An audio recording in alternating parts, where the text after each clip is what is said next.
Hello, welcome back to Bottles to Consider. So today we are going to look at two bottles that are very similar in some ways, pretty different in some other ways, but kind of, I think, speak to each other in an interesting way, and I think we might kind of learn a lot. One is the Hydroflask 32 ounce wide mouth with a straw lid. I believe the straw lid comes standard on this, unlike in a recent video where you had to buy the straw lid separately. So here's number one. Number two is the Glink 32 ounce wide mouth straw lid. As you can see, there is much similar in these two and some different. I'm going to put this right up front. One of these costs around $50. The other costs around $20. The question is that extra money going to be worth it for you? So let's get into it. Okay, so let's check first, what do these bottles both have going for them? Because there are a ton of similarities, as you can say. Without the logos, they're almost difficult to sort of tell apart. Okay, what do they both have? They're both quite leak-proof, which is great. They both have water right now, and I know this isn't like a comprehensive test, but you get the drift. Good place. As long as the straw lids are down, you're good on that. Totally workable insulation. Maybe we'll get to this a little bit more later, but I found both of these keep cold things cold for a few hours, which again, that's sort of my bar. I don't need something to stay perfect for a year or whatever things advertise. They both come in lovely colors, which is fun. They're both stainless steel, and they both have good capacity. They're 32 ounces, like the size of an Nalgene. They don't fit in a lot of cup holders, so there's that sort of challenge, but they're identical in that way. They're almost the exact same kind of diameter. So let's look at some two aspects where they diverge. The Glink comes with two straws, and the Glink comes with a little straw cleaner wire brush, which if you own reusable straws, definitely get one of those. So that's great. Or you already have one, and then it's kind of just a waste. Give it to a friend or something. You're getting those little goodies and this bottle for $20. You are not getting those goodies on the Hydroflask. So what's the catch here? What are you getting that's special in the Hydroflask? And I'd say there's three things. The first one is perhaps the most important to me. You have a durable, hard plastic straw.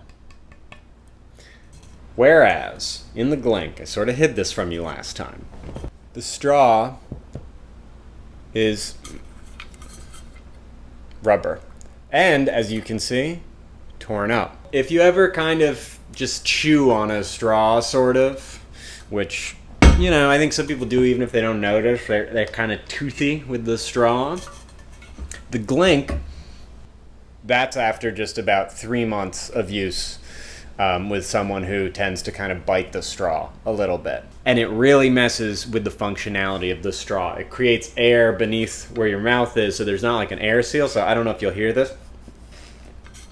I'm going to put it down to the mic.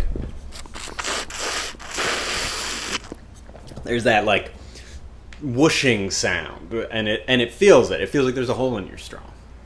So that is not cool. Meanwhile, in the Hydroflask, as far as these straws are, it's a joy to sip from. You know, same replaceable straw thing. So that's something you get here. The other two things, a little more intangible. We're going on a scale of tangibility. So now the middle one, you know, this one claims to be able to insulate for so long. So long I've never tested to the point that I've noticed anything. But like, if that's really important to you, then I would probably choose this one. Is it worth the extra $30? Can't say, but something to consider. And then the most intangible, and maybe this is just like marketing, but I think it's true for me, is the Hydroflask just feels nicer in my hands. While they both have nice colors, I do like this sort of, I don't know what it is, like a very light lavender. And I have no idea if this can come up on the camera. Not really. But the Hydroflask just is a touch more tacky of a feel. It's a feel that I think honestly is what attracted maybe a lot of people sort of subconsciously to Hydroflask when they came out. Something about it was just like a little different. You know, it almost feels like it's like a tool grip. But it's this beautiful color. But it's kind of like rugged feeling. And I think that was new when they came out. And I think they still have a really special feeling texture on their colored bottles. And it's just something that this one like isn't quite getting. It's very faint. Which brings us to which one's for you if you're in the market for something like this. And I would say the Glink. If you lose bottles frequently, then probably get something that's $20 or get something even cheaper. But you know, if you lose bottles a lot, don't spend a ton of money on a water bottle. I'd recommend trying to figure out a system where you don't lose them as much, because that's annoying and a waste of money and, you know, less good for the environment, you know, but whatever. I'm not judging. Some people just lose things more than other people. Another reason is just if that whole premium feel thing, that intangible thing just doesn't resonate with you. It's so similar, you know?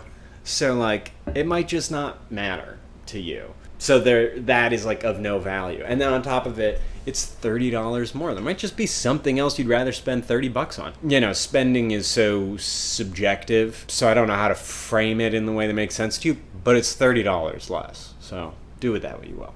As for this, I would get it if you're in the me camp where the feel of the things, like every day it's a little joy, you know, like I just like have stuff in my life where it's just like a little ping of satisfaction when I put on a pair of, you know, shoes I like or something. And it doesn't always have to be expensive, but in this case, the more expensive thing just feels nicer. And I think it just looks nicer. Like I've said before, it just has this like distinctiveness that's like very subtle. And I don't know, I like it.